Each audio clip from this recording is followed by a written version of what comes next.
Russia-Ukraine news. Lieutenant Colonel Stuart Crawford, the new head of the Wagner private army, will receive a £100 million bonus. Wagner Group, a private military firm, was once close to Putin under its leader Yevgeny Prigozhin but has since distanced itself from Putin and threatened a mutiny against the Kremlin.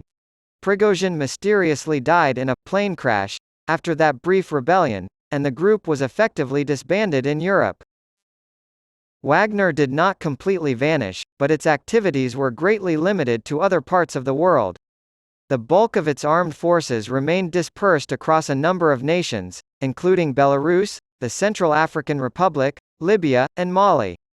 Recent coups in Central Africa have linked it to these events. Putin has recently been seen publicly embracing Andrei Troshev, a former commander of the Wagner Group who now works for the Russian Ministry of Defense, MOD, and has claimed that he and Troshev have discussed the formation of new Wagner volunteer detachments that will perform combat missions, primarily in Ukraine, under Troshev's leadership. Some members of the Wagner Group reacted negatively to Putin's move and have since proposed a new leader for the group as a result. It was reported on October 1 by a prominent Wagner-affiliated Telegram channel that Yevgeny Prigozhin's 25-year-old son Pavel Prigozhin has assumed command of the Wagner Group and is in talks with the Russian National Guard, Rosgvardia, to resume fighting in Ukraine. According to the same source, the Wagner Group will keep its name, symbols, ideology, commanders, management, and existing standard operating principles, and its fighters will not be required to sign contracts with the Russian MOD. Prigozhin the Younger. What do we know about him? In reality, not much at all. An image of a document, purportedly from Prigozhin the Elder's will, was posted on a Telegram channel, leading some to speculate that the majority of his estate had been left to his son. The Times reports that it reads, "I bequeath to Pavel Evgenyevich Prigozhin all my property, and all property that I may acquire in the future."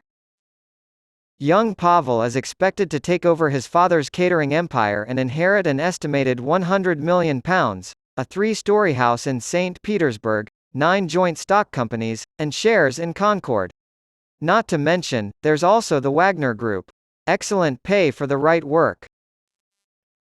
Some Wagner employees prefer rallying around a Prigozhin-linked alternative to the Kremlin-favored Troshev, despite the fact that Prigozhin is not an independent actor and is influenced by Wagner security service head Mikhail Vatanin.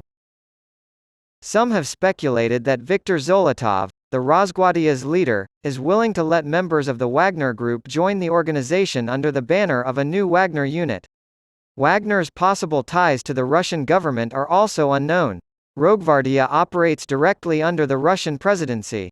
Since Rosgvardia lacks the logistical infrastructure to supply a large, reconstituted Wagner force on its own, the Russian Ministry of Defense would have to foot the bill.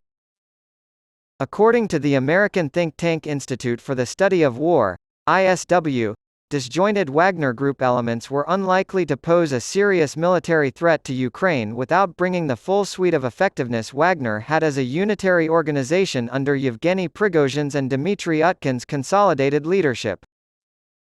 With his father no longer around to guide the group, now is the time to find out if his son is up to the task. According to his father's social media posts, he has fought with Wagner in Syria and received the group's Black Cross, which is its own recognition for military service. While the 25th of May seem young to be put in charge of what is essentially a private army, there are many examples of successful military leaders who began their careers at a much younger age. At the young age of 20, Alexander the Great ascended to the throne of Macedonia and launched a military campaign that would span 10 years and expand his empire from the coast of the Aegean Sea to the banks of the Ganges. According to popular belief, she cried because no more lands to conquer existed. To continue with the ancient theme, the Roman Senate gave command of the invasion of Spain to the young general Scipio Africanus, then only 25 years old. Brigadier General Roland Boy Bradford VCMC of the British Army was promoted to his position at the age of 25 during World War I.